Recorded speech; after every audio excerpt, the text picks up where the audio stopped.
Ինչու են օրինակ պետական պաշտոնյաները բարձր պարգևավճարներ ստանում, իսկ կառավարությունը շահագրգռված չէ բարձրացնել թոշակառուների կենսաթոշակը։ Նիկոլ Փաշինյանը փորձում է դրա հիմնավորումն այսպես ձևակերպել. Եթե օրինակ 2025 թվականի ապրիլին ամբողջ պետական համակարգը չստանար աշխատավարձ, 0 աշխատավարձ ստանար,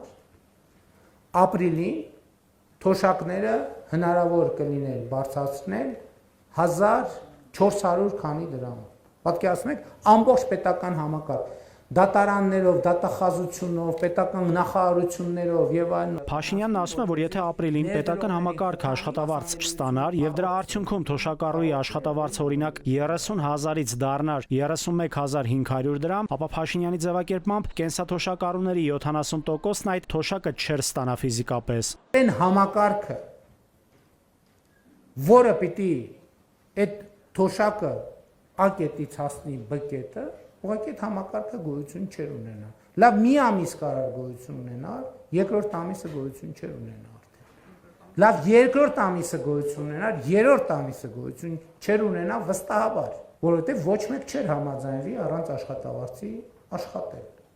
Եթե համաձայնվեին առանց աշխատավարձի աշխատել, ուրեմն մի բան այն չի։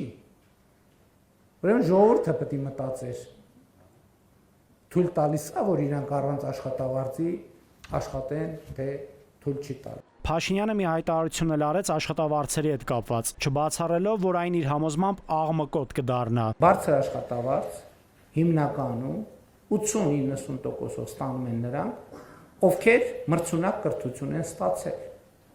Ցածր աշխատավարձ մոտավորապես 80-90%-ով ստանում են նրանք, ովքեր չեն ստացել մրցունակ կրթություն։ Իսկ Հայաստանում մարդիկ այսօր են ավելի լավ ապրում, թե 7 տարի առաջ։ Փաշինյանը հարց է տալիս ու ինքն էլ պատասխանում։ 2018 թվականի ապրիլին Հայաստանում միջին աշխատավարձը եղել է 173,996 դրամ։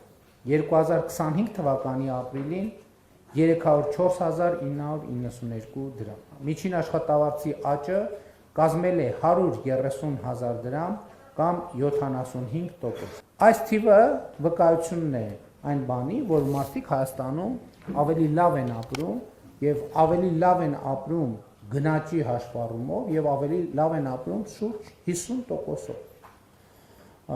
Այսինքն իրենց ապրածի կեսի չափով, եթե պատկերավոր նկարագրենք, ավելի լավ են ապրում։ Փաշինյանը միևնույն ժամանակ խոստովանում է, որ իր հրապարակած ցուցանիշներն այնպիսին չեն, որ մարդիկ Հայաստանում գոհ լինեն իրենց կյանքից։ Շատերն ուզում են ավելի լավ ապրել։ Փաշինյանը համարում է, որ կյանքն այնքան չի լավացել, որ կառավարությունն էլ գոհ լինի այդ լավացման աստիճանից։ Նրա ձևակերպմամբ կառավարության խնդիրն այսօր գոհունակություն ապահովելն է։